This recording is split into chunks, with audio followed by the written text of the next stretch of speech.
it's been real good lately is out of GR. Well, So we just GR's looked at it. actually GR flies to Detroit to fly to Seattle.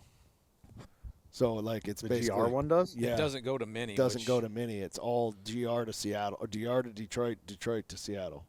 So for Fairbanks. But if you type in Anchorage, it says Detroit, Minneapolis, Minneapolis, Anchorage. So Yeah, that's the other way to do it. Is we did that one year in the past. We got round trip out of Anchorage and then did an individual round trip out of Fairbanks. yeah. That's a good place to start, I guess. Yeah. Kind of leads in. I mean, Yeah, are we recording? Are we live? Are we rolling? yeah, I think we this are. leads into the planning. This so is it. Case, Welcome we were- to Wilder Minds. Welcome to Wilder Minds. I think this is in the heat of planning.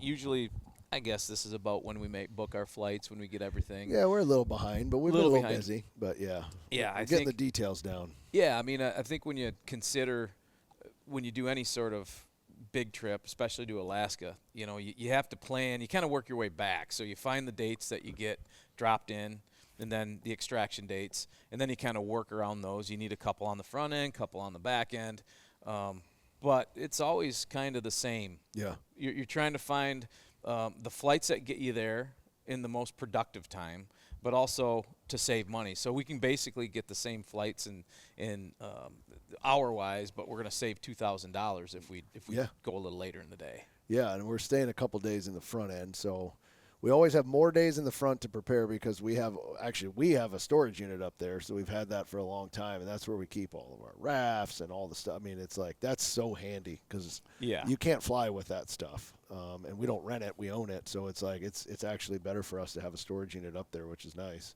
But it always takes us a little bit to go there and pump up the rafts and Sort make sure it's through, good. yeah. And, we try to leave it in a good condition, and then on the way back, you're so exhausted, you got to put everything away. And then hopefully you're driving around trying to find where to take the meat. I always get things. Is Santa Claus meat? Is that in Fairbanks or It's in Anchorage? Fairbanks. Santa Claus, man. In the smoke shop, maybe. Santa Smoke Shop. Santa's Fairbanks. Yeah, that's in Fairbanks, right? Mm-hmm. Yep. You get them. I get them confused all the time. I said to Casey the other day, I'm like, we stay at this place. Like, that's in Anchorage. I'm like, we eat it. That's in Anchorage. And then I'm like, oh, it's right. The Turtle Club is in Fairbanks. Fairbanks, yeah, which we have to go to. Yes. That's the prime rib little setup Yes. there. Okay, got it. That's the prime rib All right. joint. It's all coming back. Well, it's funny because we've done the trip so many times, but it's usually, whether it's into Anchorage or into Fairbanks can always be different. And so it's basically, there's times where I'm like, wait a minute, which town is that in again? But it's just, they all blend together now. Yeah. Yeah, no, someone was just asking me about it the other day, and I told them to go to this restaurant, and then I was like, actually, that's not even in that town. I was like, that's in Fairbanks. You're not going there. That's at in all. Whitehorse. Yeah, it's like, Wait a minute. Yeah, that's in Dawson City. Yeah. No, it's crazy, but God, I can't get here fast enough. We will skip out on the peanut farm if we don't make a little stop in Anchorage. That's my most disappointing. Oh, I know. 2-alarm wings. And with a 3-alarm every now and then, and the good ranch dressing. Yep. What is going on there? Yeah, it's a good ratio. I think the ratio is like 6 to 1. So 6 2-alarms, and then chuck a 3-alarm in there. Yep. A little black pepper sprinkle on top. Yeah. Yes. And I don't know if you guys remember this, but they have raspberry shock top on draft back in the day. Do you remember that? Like when craft beer was first becoming a thing. Yeah. Oh. Yeah. Well, I was up there So last year. I was up there last year. They have the shock top still on draft. So I went straight there, 2 alarms and shock top when I did the Kenai trip. What's that place in Fairbanks that we had a phenomenal dinner there. It's right on that river. Yeah. Do you remember the name of that place? No. It has I know exactly where it's at. I don't know. I don't know what it's called. Oh, you know what it's called, Casey? It's a place that's right on the river with all the mounts in it. Yeah, it's on the Chena. You go in and there's all the old school mounts and all the old sourdough like miner stuff and everything else. Yes. I'll think of it. It is a phenomenal last meal because we always go there the night before we're getting dropped, and we go in. They got like stuffed crab stuff and fillets, and we just eat like kings that night, and then we spin out the next morning. And it's a beautiful setting too. I don't know what it's called. I literally have no idea, but I know exactly where it's at. Well, you keep talking because and that is going to be a good meal. That's what I get excited for up there is the meal in and the meal out, because that's like our last one for a long time. So I get very excited about that. Yeah. The pump house. The Pump House. Pump There it House. Literally, I Googled Fairbanks Restaurant on the River. The Pump House Hotel Restaurant. Yeah. That's Let's it. not forget about the chowder house. Huh? Oh, the We chowder get a little house. chowder house. Hey, that is in Fairbanks. Yes. See, this is what I do. The Chowder House I thought was in Anchorage. That's in Fairbanks. That's the best soup and sandwich in the whole state right there. Oh, it's so good. So fresh. There's literally, that's why we take an extra couple of days, is just so we can hit the good food spots. I told you guys we needed photo shoot stuff. Yeah. It's not. It's just so we can eat for like It's 3 just- days. It's just so we can eat. Yeah. So let's talk about this. I mean, I kind of made a list of some things that there's a lot of production things, a lot of travel things that we're looking to do. Let's talk through like our schedule this year. What do we look at? So we have a couple days on the front end, and I know we have so much more going on this year outside. When we go to shoot dropped, it's more than just shooting for that series. Yeah. There's so many other assets that we're looking to cover and to shoot, still photography, production stuff. I think with the app this year, we're going to have a massive list, and usually when we're on location, when we've flown in and we're at camp and we're glassing throughout the day, well, there's a lot of downtime usually, and we're shooting, getting cover shots.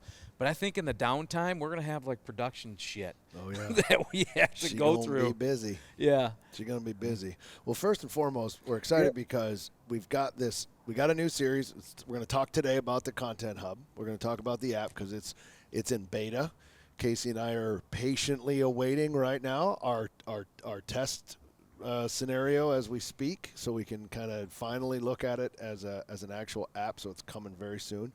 But we shot our first Hunt Academy, and there's a lot of work that Casey put into that, and it's going to be extremely educational, a lot of fun if you're trying to go to Alaska DIY 101. Yeah. Starting from, is this hunt for you, all the way to 7 modules and about 15 chapters later, it's what crazy. it's going to take for you to get there. And that's the kind of stuff that we're going to do, which is, includes what we're talking about here today, which is, when do you go in? How do you leave yourself room? What can you fly with? I mean, it's little things like gear. You think about it, like we buy our batteries up there a lot of times when we go in because there's a store up there, the Battery Plus store.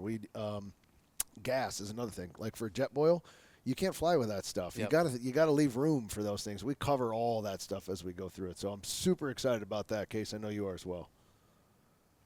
Yeah, for sure. This first one, when we decided to kind of tackle this subject, I think the crazy part is when you say like, okay, let's do a Hunt Academy, essentially masterclass style series on DIY hunting in Alaska. I mean, let's be honest, that's a great big subject, right? I mean, where do you start with that one?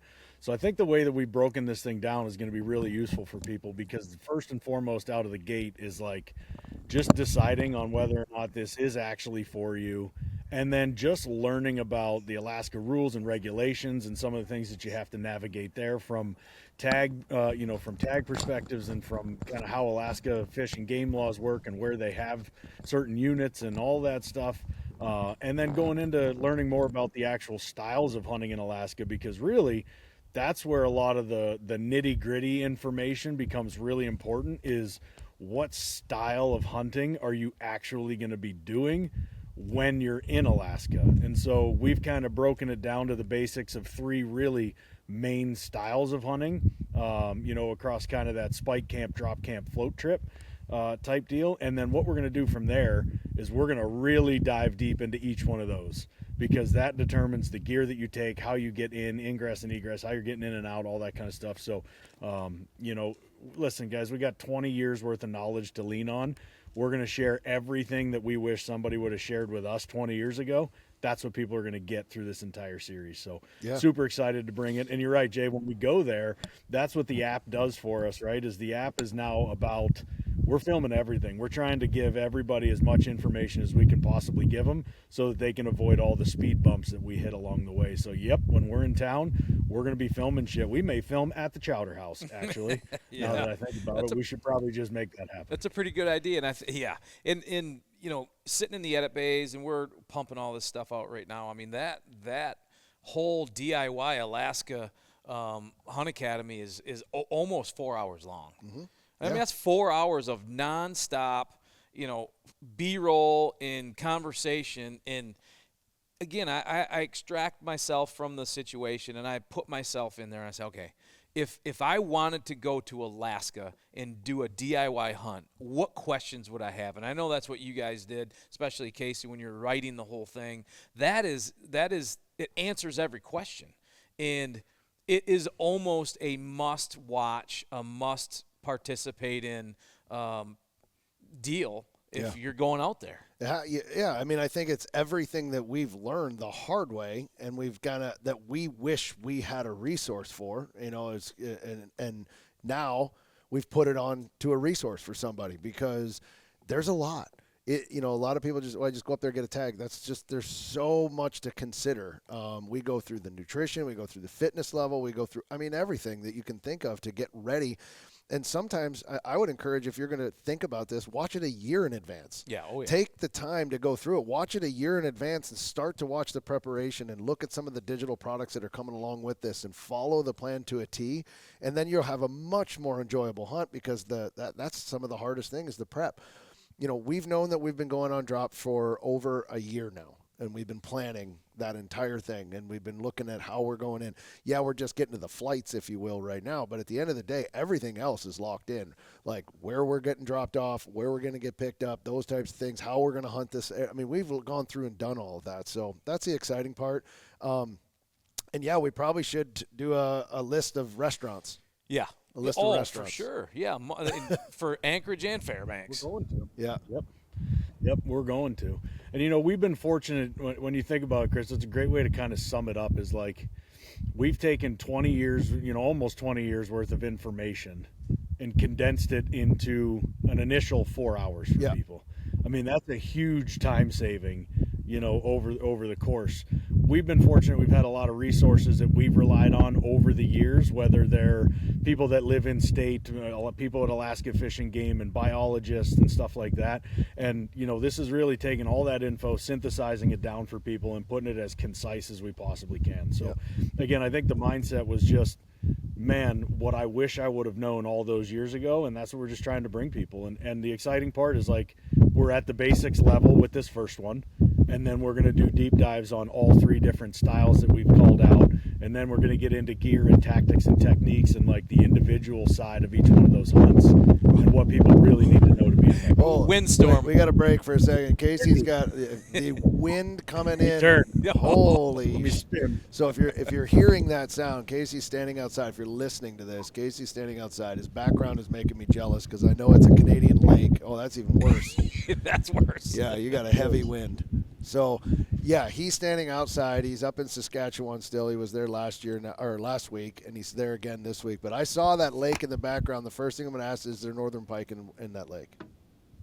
Well, there's a guy that's been trolling back and forth here in front of the house all morning, just wrecking walleye. Oh, so and Ryder's not standing out there right now. He's got to be close by. Oh. He was down in the dock there earlier. He was down smashing fish. So he went, Grandma and Grandpa just got here, so he just went in to say hi, and then he'll be back out there. Yeah, that's what I figured. So, yeah. Is that audio any better? Yeah, that's better. That's better. So right. Audio's getting Cool. better. So, yeah, if you hear that, that's where Casey's at. He's standing appropriately in the wild up in Canada and joining us. So, yeah, I think going back to what you're talking about, Jay, I'm excited. It cannot get here fast enough. And for you guys, let me ask you this question. The anticipation, obviously, of going on a trip like that, going on dropped, when does it hit you that we're going in? Like, I know I have a specific thing like that always like when we land in Fairbanks, obviously you're tired, or we land in Anchorage, whatever it is, you're tired, you just go to sleep. When I wake up the next morning and I put on the uni for the cold weather, if that makes sense, like because Anchorage is usually right around 50 degrees that time. You put the costume on, right? It's like I'm putting on the gear that I'm going to be in, so you're layering up a little bit, and then we're going around town. What about you guys? Is that same thing? Is like when you Yeah. put on those clothes and you're like, okay, we're in the cold weather. It's time. It's shifted. You know, that's usually for me. I'm like, oh, and the smell of Anchorage Smell. and Fairbanks. Well, not Anchorage as much. You know, downtown Anchorage, it doesn't smell very well. But Fairbanks is good. Yeah, So, no, I think it's the weather for sure. Once you land, you feel that crispness. Yeah. I mean, usually we're leaving in August, and it's 80s and sometimes 90s here. But I'll say you know how much I track weather. Oh, I'm God, the weatherman. You already. I'm surprised you don't have it already. Well, so for me, the reality hits when it's 2 weeks out because that's my 14-day forecast. I sit there and I start checking the patterns up in Fairbanks. What do we got? What do we got looking at? How are those flights going to be going into the bush? How many Xannies and cocktails am I going to have to imbibe? Imbibe. But that's usually what it's like. Okay, it's 2 weeks out. Damn, it's coming up. It's coming. You're And looking then, at wind patterns and shear. yeah. You're looking at all. I'm just looking to see what the temperature is. You're looking at everything. I look else. at it all. Yeah. Look at it all. What about you, Case? On the reverse side, so I'm all in with the weather. When you get there, the weather feels right. When you put the boots on for the first time, like when you're up there, it's like, all right, here we go. But the real kicker for me is when I hear that first bush plane. Yeah. When we get there and I hear that first, you hear a beaver fire up in the distance, that unmistakable just, it's like, oh man. The smell of avgas in the morning is in the air, and you're like, okay, now it's time. The other thing is strapping a 10 millimeter to your waist and just like going to the grocery store. Just rolling. It's another thing that's kind of a dead giveaway. It's like, oh, those guys are going in the bush, for sure. And you see other guys doing it too. It's like you're walking around and everyone's getting things, and you're like, it's time to go in the bush. Well, the avgas thing, there's no mistake in it. It's anytime it's early in the morning and you smell avgas, you're walking straight up on the tarmac, and you're watching your Helio roll in or the Caravan, whatever you're taking out there. Yeah. That's when it's like, here we go. Like within hours, in 4 to 5 hours, we will be where we're going to be. Yeah. Yeah. So let's talk about that for a second. Go ahead. Figure out a way to make that. I'm trying to figure out a way to get that scent into a candle, just so you know. The Yankee avgas. Yankee avgas bush plane candle. Yeah, bush plane candle. They all smell the same, so that's good. All right, so those days, the days going in and the days coming out. So the days going in is the anticipation's high, but it's also, I mean, I know it's probably the same for you guys.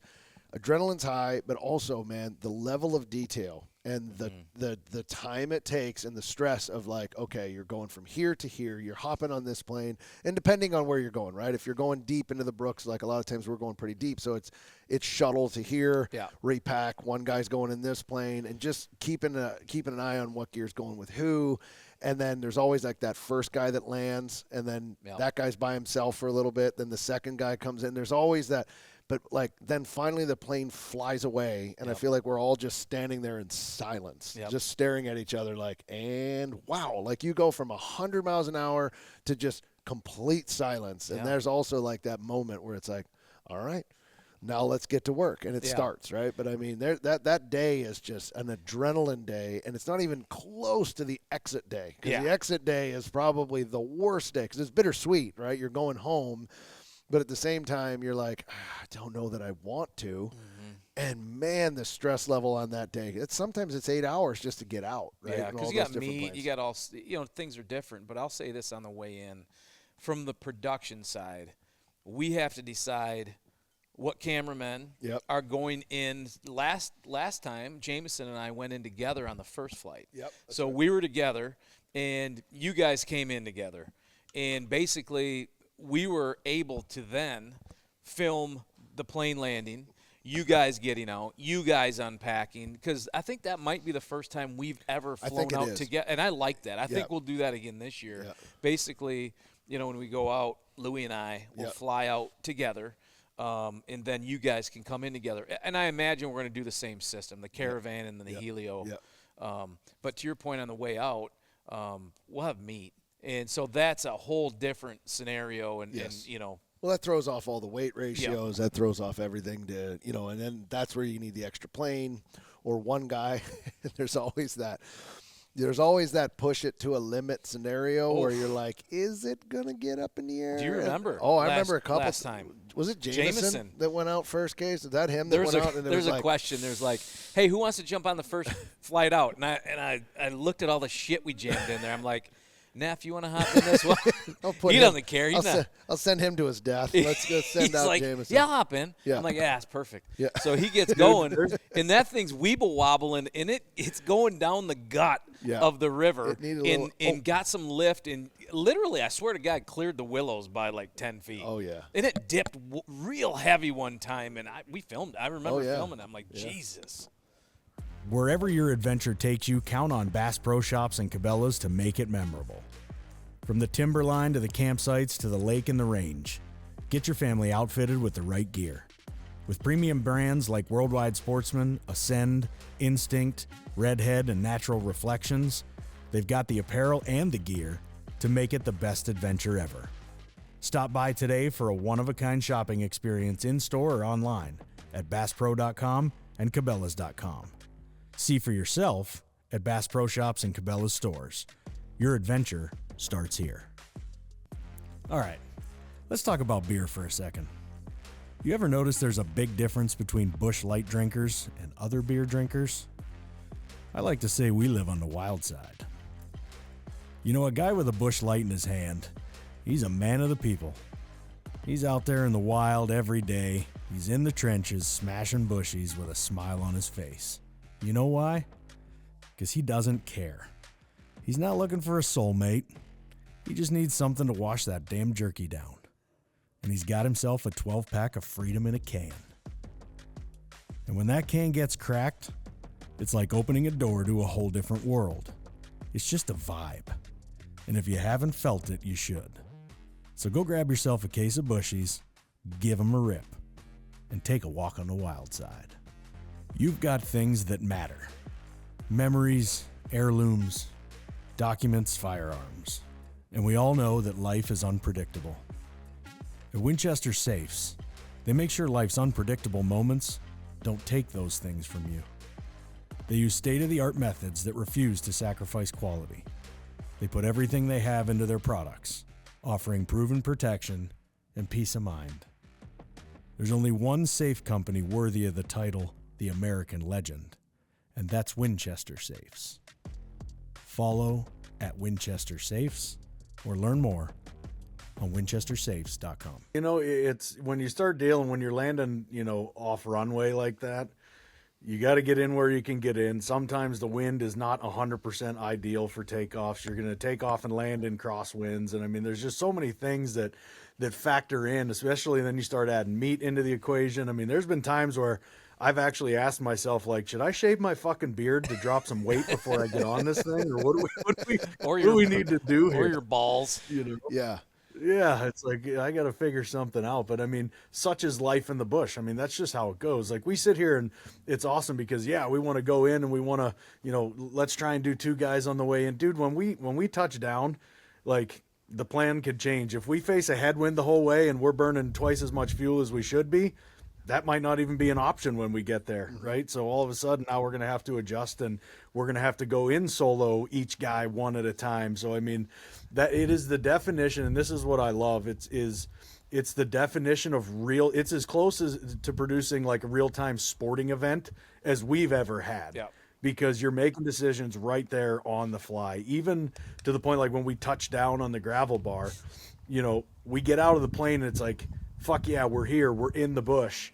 But we still got to produce the plane because the pilot is back in, turning around, and he's taking off again. Yeah. And we still have shit to produce. And that's just it. It's chaotic, but it's organized chaos. It's turn and burn, get the shit done, get in and out as safe as we possibly can. And then once that's all done, the cameras stop recording, we all high five, and we take a deep breath like, cool, we're here. Yep. So, we make our plans, but it doesn't always work out. Yeah. No, I'd say I would 100% agree with that. It's a well-oiled machine at this point because, we've done it enough, but there's just a level of chaos. To your point, it's a controlled chaos all the way through, but there's something about that adrenaline on those days. It's just like it's higher than others. You're just on. And the other thing is you're going in, and we've flown that, Fairbanks to Brooks, I don't know how many times, but enough. it's just gore. You're taking it in, right, at the same time. And then you're getting close. So I'm watching the instruments, and I can see the ETA and where we're at. And I start to recognize. I watch the instruments. Oh, you're constantly watching the instruments. I'm just looking at the ETA. You're looking at the balance of the plane, everything. So when we're going in there, but I like watching that because now I know, okay, I know we're coming up, and then it starts, and I go, now we're on the river, because I recognize, some of the rivers, and it's like, okay. Then I start looking. I mean, you're just staring. You're boring a hole. You're looking for anything you can see because you want to know. And a lot of these guys are really good about flying you upstream, right? Especially if you're floating. Like they'll come in low on a valley and then they'll take that up. And it just gives you that bird's eye view of what is about to come for us maybe 7 days later. But it's like, okay, that log jam wasn't there, or these rock gardens are showing themselves because the water's low, or there's 2 moose right there that we need to mark because in 6 days we could be down there and we know that there's a cow there. So it's just those types, and it's so much happening. But man, you're right, Casey. When it goes away and everything's done, the camera shut off, there's a high five and everyone just sits down for a minute because it's like you're just exhausted. Well, you're finally there. But the work doesn't stop. That's when the work actually begins, because now camp has to be set, wood has to be split, the things have to be done. So you're not done, but there's just a sense of like, okay, I'm in it now. Like you don't care if you're getting dirty, you don't care if you're muddy at this point because you're going to be here for the next 30 days and you're going to stink. So you're just in it at that point. And when you succumb to that, it's like the best feeling in the world. Like you're in the wild and you're like, yep, doesn't matter, let's go. And I think that's just so cool. And day one doesn't have the pressure of hunting because you can't hunt and fly in the same day. Exactly. So day one is like, let's get our shit right. Let's get camp right. Let's get rafts going. Let's get production gear out. Let's break all that shit out and make sure that we're good to go. Everything's in working order. And then it's like, man, starting day 2, we kick off. But, to the fly in, there's just one more thing I want to touch on as far as that goes. It's to the point now where just based on how many times we've gone out there, I know exactly when to put on Creedence Clearwater Revival, Run Through the Jungle for the final approach. Because, dude, it's that song. When I listen to Run Through the Jungle, usually I start with like Fortunate Son.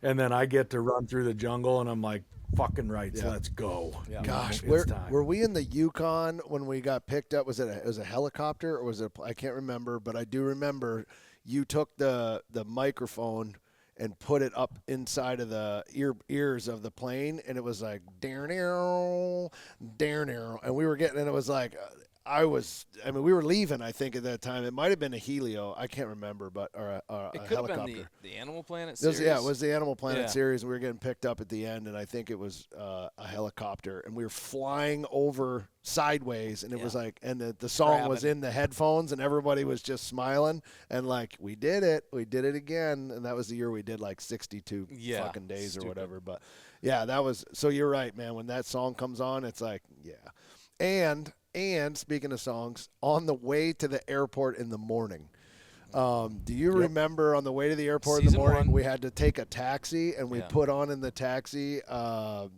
Queen? Yeah, it We was Will Rock You. We Will Rock You, and it was like, dum, dum, and we were like in there, and this guy is looking at us in a taxi. We're fully decked out, guns strapped to hips, ready to go. Our gear's already at the airport, and we're just sitting in there. No one's saying a word, and it is so loud inside. And the guy's like, it's 6 a.m. What are you doing? We're like, we're going to get fucking dropped is what we're doing, and we're getting ourselves pumped up. It's like a pregame song. And we had no clue. No clue. If Queen wasn't enough, we immediately went to Stranglehold with Uncle Ted. And nothing better than Uncle Ted's Stranglehold. It frames it up, man. It just it gets you, and it's like, I think that comes from the old hockey days and sports, right? You listen to your playlist before you hit the field or hit the ice. I mean, that's basically what it is. Well, it's coming. It's coming, fellas. Get ready. It's going to come way quicker. It's coming fast, and I cannot wait for it to be here. But there is so much to do between now and then. We've got a lot of content that we're shooting right now. We've talked about it, teased it. Casey just talked about the master class, but New series that we're coming out with. We've got new films coming. We've got new versions of the podcast. We've got new interviews, new gear reviews. I mean, guys, I'm telling you, when you get into this thing, it is just going to be something that we want to build a community around. And we want everybody to participate in it. Yeah. And we've got a new forum inside of there so everybody can write and we can talk to each other and just see what's going on. And we plan on doing some really cool things. And we're working on another thing that I won't mention what it is, but it's another kind of like community-driven project that we're investigating right now that could be really cool to do. Can't wait to talk more about that when we launch, and hopefully that'll come to fruition, but with some of our partners. But, yeah, man, it's going to be so much fun. So look forward to it. And finally, after months and months and months, and sometimes I would say years of planning, it's here. So it's coming. Yep. Getting ready to launch this thing is going to open a whole new world from a storytelling aspect. And just from, as we kind of built this thing out, using that term brotherhood, I think that word can get thrown around a lot about, when certain people are trying to build things. For us, that's exactly what we're after, is we want to open this thing up. We are brothers. Chris, you and I are brothers in blood. JB, you're a brother by bond over the years. And now we're looking to try to bring that open that up to the entire world. We want people to come into this thing and let's figure out what it's like to live life outside and live life in these wild places together, and let's encourage each other to go make that happen. Absolutely, man. I'm dialed, man. Let's put it this way. One of the things that we're going to say, and you're going to hear us say a lot, is everybody gets two mountains. The first mountain is about survival, and the second mountain is about transformation. So don't just expect hunting content from this app. Expect some of this content that can come from just your lifestyle, leadership as a father, as a dad, as a person. In business, we're going to talk a lot about it. We're going to be pretty candid and open about the things that we've been through. And it's not always roses. I mean, it has been the ups and downs and the trials and tribulations of it. We've got weekly vlogs that we're going to be putting out with just the life lessons that we're learning throughout the entire process of all of these things. And so we're going to be real, we're going to be honest, and this thing allows us to do that. And it's a place where we can just be intimate with our community. And we're looking forward to completely unfiltered. Yep. So if you don't like swear words, don't fucking sign up, because you're not going to like it, because we're about as unfiltered as you get when it comes to this. So it's going to be exciting. Look for some highly produced stuff just in our world, the things that we do, and extremely cinematic, and look for some down, dirty, raw, and just natural stuff that's going to come, because it's what we're feeling in the moment and things that we think we can share with our community. So I can't wait for it. I'm giddy, and I know the team is spent right now on, the hours. Thank God we have an amazing team that's been working behind the scenes, because it has just been hours and hours, but I think we're all working towards a common bond, which is part of this whole thing. We're all working together to make it happen. So it's exciting. Yep. Can you guys still hear me? I got a little blur going on my end right now. Yeah. We can hear you. And it was the best little tiny hand that came over and gave you just a little tap on the shoulder. It looked like a little gunner hand came in there on the shoulder tap. Yeah. But it looked like someone had one of those tiny hands from that game, that. It was just like, hey, this little tiny hand came in. Yeah. That's a gunner hand. That was a gunner hand. So we're 2 hours behind you guys. So it just cracked 11 a.m. And my boys have been running so hard. Gunner just woke up, so that was like his way of saying good morning. Yeah, I'm up. Good morning. He just gave you a little tiny tap on the thing. It was great. It looked like someone literally had that game, the tiny hand game. Yeah. Oh, it was funny. Just a little. I should have spun my camera, because he was literally standing here in nothing but his underwear. Fucking hair was just looked like he stuck his thumb in a light socket. Oh, that's perfect, man. That's perfect. What else you got, JB? I know you got more. I see him searching on the phone. I don't know. There's so much to talk about. But he's just checking the weather for drops. Yeah. It's a 55-day forecast. I got it. If you could have it, you would have it. You'd have that app, no question. I was just so a lot of times when I'm at my place, I'm in my edit bay and in my office, I just put TV on. I just throw it on, and I'll either throw YouTube on, and this time of year I start really focused on the hunting and a lot of whitetail stuff. And Outdoor Channel, and you remember what it was like when we ran a lot of whitetail stuff on the Outdoor Channel. July was when it all dropped. Every producer dropped their whitetail episodes. And it was and it still is, it's just not quite the same as it used to be. It was a time because you didn't really, even back then, social media, I'm talking 2010, 2011, 2012, social media wasn't really a thing of sharing so much about your hunts. You saw some photos, but that was the first time that you actually got to watch their hunts unfold. Yeah. So you knew Don Kiske shot a 195. Well, okay, it's I'm going to watch the hunt right now. Yeah. So there was this level of excitement back in the 2010, 2011, 2012, really all the way through like 2016, 2017. But, then the digital started to shift. And a lot of people started putting their stuff on YouTube. And a lot of you started to see this contingent of YouTube producers that kind of grew on the digital side. So it's just interesting, though. I mean, I do a lot of reflecting about the way the outdoor industry was, the way it was in the beginning, the way it was at the peak, and the way it is now, which I'm not going to say it's not peak. It's just different. Yeah. It's just completely different. So from a production standpoint for us, we're not putting our whitetail hunts on linear television anymore. We're putting them on our app. And we're not putting them on YouTube because, and this is the wildest thing, at any point YouTube could say, we're not putting hunts on there anymore. Yeah. Social media could say, we're not going to put and promote any killing of animals on social media whatsoever. You can't show your shots with your buck. You can't show your kid hunting, whatever it might be. They have an opportunity to just go off. Yeah. And they'd be stupid to, but they do. Well, TikTok already does. I've already been does. banned from TikTok like 6 times because Yeah. I tried to post something and they're like, nope, kicked off The again. stupidest stuff too. Yeah, But that's so why what I I'm quit TikTok. Yeah, it's just you don't have control. So again, to kind of reemphasize like the app, it's the future for anybody like us, in my opinion. Yeah. I think we all agree that if you are a personality, if you have something to say, if you have a mission to grow your brand, this is the way you grow your brand now.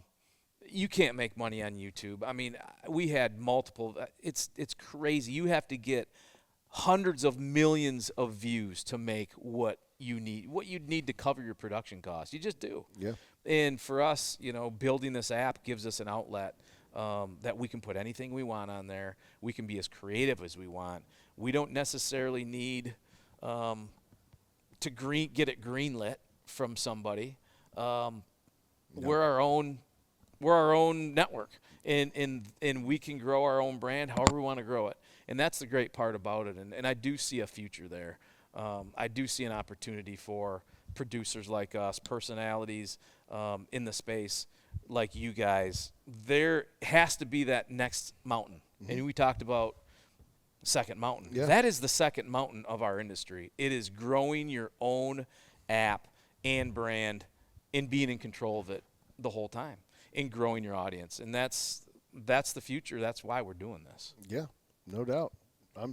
No doubt. I think for me, it also it comes down to, with the big mainstreams of the world, like the YouTube, Googles, and all that stuff. They really don't do shit to support our way of life. No. And that's just my honest take, right? And so, why should I try to support that world when they don't do shit for us? I mean, I think if they want to cut us off tomorrow, they could cut us off and it's over and it's done with. And they will. It's not a matter of if, it's when. Yep. And they're going to do it. And so I just choose to not actively participate in that and figure out our own path and support those who support us. I mean, that's just, I find actually the older I get, the more I kind of lean toward that of like the people that are supporting our way of life and our beliefs. And at least for me personally, that's where I find myself wanting to lean in more and wanting to help and wanting to support and wanting to be part of those things. Just because, I mean, I don't know. I have a hard time when people actively work against our way of life. It drives me fucking nuts. No, I agree with that. And look, I think, like Outdoor Channel is a great partner, and they do promote the way of life, and they do that. It's not the fact that the Outdoor Channel or Sportsman Channel or any of them, they're still promoting. They're put Game and Fish TV, MOTV. There's outlets for it. Yep. The thing is, technology is changing, right? You could not do this 5 years ago. And so as a brand, as a producer, as a creator in the space, in any space, you have to evolve with it. So it's not about having one over the other. I think it's about evolving your brand and continuing to grow in the right areas and control the controllables. Like that's something that you can do now as a creator, is control those controllables. And so I think that's what we looked at when we sat down and said, what's the plan for 2025 and beyond? It was, how do we control what we want to control, and how do we also use the people that are out there, the things that are available to us for the right ways, back and forth, right? And again, Outdoor Channel has been an incredible partner, especially on Drop, for 10 years. They've supported and been a huge advocate of that show, and will continue to be a huge advocate of the Outdoor Channel and MOTV. But that doesn't mean as a brand we can't evolve in other areas and not just fall within the norm. And I think the more and more creators are out there that are trying to figure this out, it's going to be very, very interesting. Yeah, I mean, but I think there's a stark difference between running a linear television show or a long-form story, which Outdoor Channel, that's our partner for that. But for us, there's so many different things that do not fit on linear television 100%. that we had to build this app for. So it's not about building it because of X, Y, and Z. Or because something's not working. It's building this app so we can create the future for us. Yeah, exactly. It's the evolution of an industry and technology. This has been going on in other spaces, and we've talked about this before, Casey. I mean, in the nutrition space, in the gym space, the fitness space, the cook space, all these things, this has been going on for a long time. It's just our industry is behind, and now it's the evolution of things. As the technology becomes available, then we take that to our advantage, and that's just what you have to do, and be thinking about that as a business. And I would recommend that for any producer that's out there. You know, if you're looking at what's your next thing, you know, I'd focus on you and what do you have that you can offer, and where can you put it, because it's available. And then call us and we'll build it for you. And we'll build it. That's right. Call us. That's it's probably the most exciting part for me, I think, that the app is going to give us, is a true two-way conversation back and forth with our audience, because this is how I look at it. I'm not necessarily interested in people just coming to the app to see what we're up to. Like, that's not the purpose of this app. The purpose of the app for Keefer Brothers is to be of service to people. We've got 20 years worth of information and in-depth information and knowledge that we can take and share with people. Is it going to be high entertainment? You're damn right it's going to be. That's what we do. But I want the app to be a service to people. I'm always thinking about, what's our value? What are we trying to give people? What are they going to take away when they leave watching our stuff? And what can they learn? And how can they be better from what they've seen or what they've done and interacted with us in some way, shape, or form? That's what the app does, is it gives us that two-way. And that's something that we could never have through television in the past. And we'll never have that through television in the future. It's a phenomenal outlet for the style of content that we put there, but it doesn't allow us to be a service to people and help better people's lives in that way. So I think that's where this app comes in, and that's why I think it's going to kick ass, because we're going to be interacting back and forth with people. They're going to have access. We're going to have access to them, and together we're just going to go do the best shit we can possibly do. And that to me is really exciting. Yeah. I'm really excited about the digital products that we'll have in. I don't think it's ever been done before the way we're doing it in the outdoor space, is creating digital products for applications in real world scenarios, whether it's business, whether it's fitness, whether it's cooking, whether it's going out and hunting and fishing. There's going to be digital products that we've already worked on that, I don't know, how many do you have in the hopper right now, Case? How many have you kind of thought through? I've got, just this first initial launch, I've got like 6 or 7 that are already ready to rock and roll.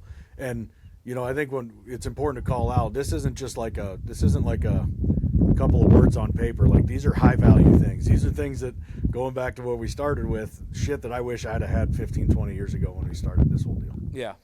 And to that point, from a production standpoint, I'll come out with digital products that are different, that can help producers off-grid, that can help producers prepare for a deer season, for the length of time with equipment, with shooting, with lenses, all of it. You know, again, that's a space that we can put in what we know best and what we do best and help other people. And I think I think we said this in our first podcast. What do you want to do in your next phase? What's our second? My second mountain is what can I give back to the storytelling community in our space? And that's what I think my mission is. Yeah. No, I think it's a big part of it. I think also the next generation, right? The next generation consumption is different than our generation of consumption. It was pretty easy to get home, and when you got home from school, you turned on TV and you watched Dukes of Hazzard, and that's what we did as kids and everything else. And you look around now, and none of them are watching television. They're watching their tablets or their phones or their other stuff. And again, it's just this natural evolution, and I think they consume differently. And if we can give content to the next generation to inspire them to, you know, get into our sport of hunting and fishing and also be good stewards along the way and be conservationists and learn to help others, but also be a badass. I think there's a part of that. And I say badass, I mean, learn to do hard shit, right? Without excuses. I think there's a generational gap here that needs to be adjusted. And I think we can hopefully give some of that content, because we have, you know, kids that are in that space that are like, all right, figure it out. Like, not everything is handed to you in life, you know, and you got to have some sort of like toughness around you. And I think Dana White said, if you're any type of savage at this point in a young career, you're gonna walk on shit, because there's a soft part that's come in, and I think there's a point of that too. Like I said, this isn't always about hunting content. This is about life in general and what we're going through. So that's the exciting part for me, is sharing some of the things that people have no idea about and where we've been and what we've done. And I had a conversation today with a partner and just backed up and said, let's talk about the last 5 years in general. And it was like, holy shit. Like, I didn't know that. It's like, yeah, this is all the stuff, man. It's exciting. And it's like, man, let's do this, you know? And that's what I'm ready for, is to just share our story. And look, whether you like it or not, just, it's our story to tell, right? So it's just like, let's do it and let's get it done and let's have some fun with it. So that's what it is. When you say this too, and I just want to talk, one thing that you said was Dukes of Hazzard, watching that when you're little. Things have changed so much. And I saw this today, and I just had to bring it back up because it blew my mind. So 1986, 87, I was 10 years old. The heyday probably of primetime television. Yep. Guess what? The Cosby Show, guess what their rating was every week? So, meaning millions of people watched. How many millions of people? And knowing that the Super Bowl now, like 25, 30 million, is like a good Super Bowl. Yeah. Every single week, the Cosby Show had a 34.9 rating. 35 million people watch the Cosby Show every, what was it, Sunday night or Wednesday night? I can't remember. Thursday night. Yeah. Family Ties, 32 million. Cheers, 27 million. Murder, She Wrote, 25 million. The Golden Girls, 24 million. This is when there was the three-headed monster, CBS, NBC, ABC. Before Fox, before cable television really jumped. Yeah. It is wild to think about. Moonlighting, kind of a shitty show, Bruce Willis. 22 million people watch that every freaking, I think it was on Sundays, I feel like.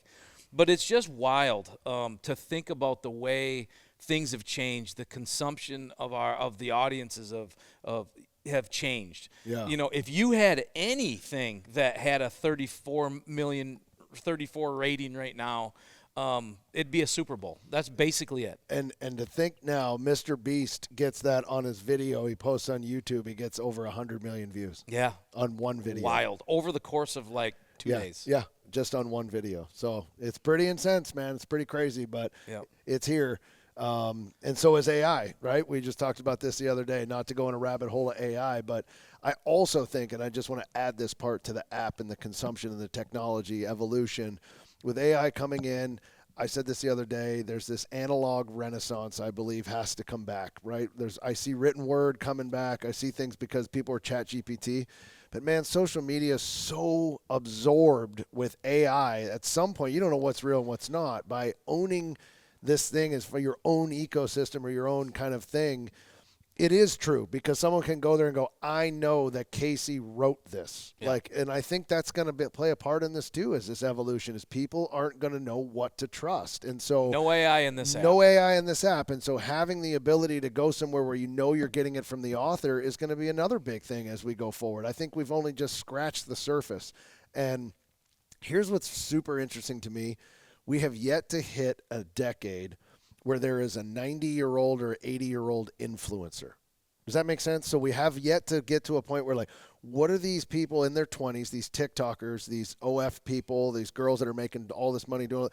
We've yet to hit an age where we've had a retired influencer. Yeah. What the fuck are you going to do at the age of 60, 70, 80? Hopefully you've made enough money in your 20s and 30s, I get, but, like, what about the ones that aren't cranking out 100 million views or doing $14 million a month? Like, it's going to be really interesting to see when they're older and they're retired what they're doing. They don't have apps. Influencer needs apps. They don't have the shit that's available. So it'll be interesting. It just relies on that. I was thinking about that the other day. I don't know yet if that's hit, right? You've got all the kids that came in their teens who are now in their 30s and they've made a lot of money. But there's also a lot that haven't and are still trying to make it. How long do you go? Like, what do you try to do before you create a business around yourself, or you create something that you can be a part of, or you just hang it up and say, I'm going to fucking work? Yeah, I think, I think the influencer phase is kind of on the downside. Yeah. I mean, it really is. There's in 2015, 16, 17, an influencer was like mainstream. That's what you wanted to be. Transition ambassador to influencer, influencer to creator. And we're in creator right now, in my opinion. Yep. And that's a different world. For some of us, the hunt never stops. Grizzly understands that more than most. Rugged, reliable, and built to never back down. Whether you're on the trail, by the water, or deep in the dark timber, Grizzly is by your side. Tough enough to take on the wild and ready for whatever you can throw. Grizzly is committed to products that never let you down. Always on the hunt with Grizzly. Out here in the wild, precision isn't just a luxury, it's a necessity. Leupold Optics is built on the foundation of American craftsmanship, where every features function first.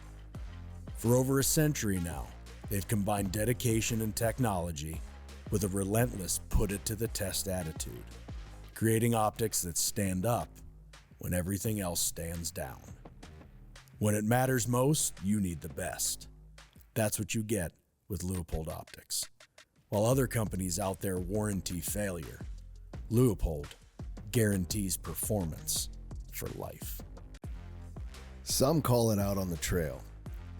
I like to call it the road less traveled. The kind of place where the going gets tough. That's where Tracker Off-Road comes in. Made for those who won't back down. Tracker Off-Road delivers the hardest working machines with the greatest capability at the strongest value in the industry. Built by those who know what it takes and designed for those who don't turn back. Tracker is dedicated to delivering machines that let you get the most out of your day and your dollar. Ready to take on your next adventure? Go with Tracker Off-Road. Every shot counts. And when it's time to make it count, you want the best. Winchester Ammunition has built its legacy on a commitment to innovation by continuously pushing what's possible. In the heartland of America, the American legend crafts ammunition that's purpose-built, reliable, accurate, and ready to perform no matter how harsh the conditions. Whether you're hunting or shooting for sport, Winchester will be there. What do you think, Case? Yeah, I mean, there's a ton of things that I could go in rabbit holes for sure on this. I want to touch on just a couple real quick. So, one, just a couple of minutes ago, Chris, you said whether you like it or not, we're going to tell our story. I think that's huge. Yep. And I actually happen to think that AI, people are using AI because they want to play it safe. Mm-hmm. I mean, people are letting AI think for them, and that's a fucking dangerous thing. They use AI because they just want the canned answer, they want the canned spiel, they want the canned story that they can just put out there and know that it's going to be safe, and their audience is going to be like, oh yeah, cool, but it really doesn't mean a whole lot when it comes to the creation of content. You guys know who Rick Rubin is? Oh yeah. Oh yeah. Rick Rubin is one of the most legendary music producers of all time. Yep. He's got a phenomenal book. He's got this theory in his book that he calls connected detachment. And basically, what that states is the story is the story. And anybody that creates anything, whether you're a musician or an artist or a painter or a storyteller or an author or whatever it may be, you have to be connected enough to the work that you're doing to love every second of it, but detached enough that you don't even ever think of the outcome. Because if you create trying to think of the outcome, you're going to play it safe and you're just going to rock that, like, man, I don't want to rock the boat. I don't want to piss anybody off. I'm going to try to determine the outcome, and that's how I create. And so this whole thing of connected detachment, I think, is fascinating because it basically says create your story and fuck everything else. And if people like it, they'll love it. And chances are, if you're doing that, you're going to be authentic to who you are and what you're doing. And that's where I think we are right now, is the people that are doing that are seeing incredible results. That's what I'm interested in. I'm going to be connected enough to what we're doing to love every second of it and put everything I've got into it. As far as the outcome, man, it's not going to be for everybody. Some people are going to love it. Some people are going to hate it. But that's how I'm going to roll. I mean, Yeah. there's just, and I think AI, but to tie that to the AI thing, I think that's AI strips that out of it. Yeah. AI makes it safe. Yeah. Yeah, So- and I think AI doesn't write from personal experience. They write from what they learn. Yeah. So there's no color in what AI does. There's no color or texture to it. Their story, AI can write a story, but AI can't go out and do it. No. You know, and you don't get those little angles that you can bring into it. And I think that's the difference with what we're doing is in any creator, really, what you're writing and shooting, that's all real, man. Yeah, no, it is. Here's what I think is interesting too, just on the AI front for just a second, is like there's benefits to, like, if we took 19 years of what we've done and we ingested it into AI, it remembers it all. So that's the difference, right? So there's interviews that we might have done for Backcountry Quest TV back in whatever year. I don't remember what I said, because my memory bank only goes so far. Yep. But if you ingest it into AI, you can build these things around and say, oh, well, Chris had that perspective on this thing. It ties it all together. That part to me is fascinating, that you can do that. But at the end of the day, it's only personal based on what it ingests and what it knows and what it learns from the internet. It's not what I'm currently thinking and what I'm learning and changing into. That's what it's not going to show. And I just think, like I said, the analog renaissance is, hell, the other day I just brought a VHS tape over to your place, and we had to figure out what TV we were going to plug it into because I wanted to see what was on it. But how fun was it sitting down and watching the lines and adjusting the tracking and going like, we're going to watch this old tape. There's something about going back to it. And I think AI is driving that a little bit of, like, it's just almost too much tech for a minute, where people are going to be like, if I really want the real, I've got to see the written word. I've got to, like, visualize and hear the person. And even voiceovers, man. I mean, they're all AI now. It's like, I want to see them on video doing it. So I'm just super interested to see where it takes us in the future. But either way, it doesn't change the outcome of technology and the evolution. And you got to be at the forefront. Yeah. It doesn't matter. You got to be at the forefront of it. It's just a matter of what's right for you. And I couldn't agree with you more, Casey. We're going to tell our fucking story. And if you don't like it, I really don't give a shit, because I've seen Rick Rubin and what he said in his interview, which was, I think somebody asked him about, you know, what do you think about the people that you create this for? And he said, I've never created one thing for anybody but myself. And at the end of the day, they love it. But I've created it all for myself. And for us, we're at a period of 20 years, and you know, I'd Speak consider for yourself. 20 for you. Yeah, 20 for me, probably a lot longer for you. But at the end of the day, you know, the OGs, if you will, and I say that not in, like, I say that in jest, but, like, you know, I can remember looking at other OGs in the industry, and this wasn't available to them, and you no longer see them on shows or television or anything else. And you know, it's just you got to stay on top of it. Yeah, I think, you know, you look at to the Rick Rubin point and the musicians. I think musicians are the classic case of creating music for an audience. And I'll say, I don't think we ever truly created anything for anything but the great story. And I think we didn't create for an audience. We knew the audience would consume it. But I think the story has always been what we created it for. And I think in the end, the story is us. We created it for ourselves. But, you know, one of our great friends, Brandon Calhoun, you know, he's been in Nashville, he's been in LA, he's been in Detroit. He's made music all around the country. And I think one of his biggest regrets, and he says this, is I made music for the audience. I didn't make it enough for myself. And, you know, he regrets that. And I will argue with him. I said, that's bullshit. You did make music for yourself. You made a lot of it for yourself at the time, because as an artist, as a creator, things, what you want to create changes based on where you are, what you're influenced by, where you are, the situation you're in. So yeah, if you look back now and he can say, man, that song, I was playing it because I was trying to, you know, make it in Nashville. Well, at the time, I pretty much remember you believed in that song. Yeah, because you were influenced by Nashville. Yeah, that's right. That's what it was. Yeah. So, but I think there is, to that point, Rick Rubin point is, yeah, if you're centered enough and confident enough in, you know, you can do just what makes you happy. Yeah, you're ahead of the game, but a lot of people don't do that. A lot of people can't do that. Yep. You know, it's tough. I'll say this. Looking back on, let's just take Drop for example. In my mind, nothing compares to the first time we ever did this trip, because that first time it was its most raw in our world. It was its most like that initial experience, that first time. And there was a number, and I've been proud of every season of Drop that we have ever done, but there was a number of seasons there where we did allow a little bit of outside influence dictate some of how the trip got essentially planned and played out. Yep. To me, those seasons are the weaker of the seasons that we've done. The seasons that shine and the seasons that kick ass are the ones where we just said, fuck it, it's our story, let's go. And being able to get back to that entirely, I think is like, that's where it's at. That's the part that I'm just like, that's why I want to get out there so bad this fall, because that's where we're going. It's back to, it's just our world. Let's just go do what we want to do. Let's do it for us. And by God, hopefully people fall in love with it. Yep. Amen. I agree, man. A lot of amazing shit coming. We're excited to share it with you all. Next week we'll be talking about, we've already seen it. We're getting closer, so stick with us on that. And there's a lot more to come. Dropped is coming around the corner. Hunting season's coming. We got food plot prep. We got all kinds of shit that we can talk about next week.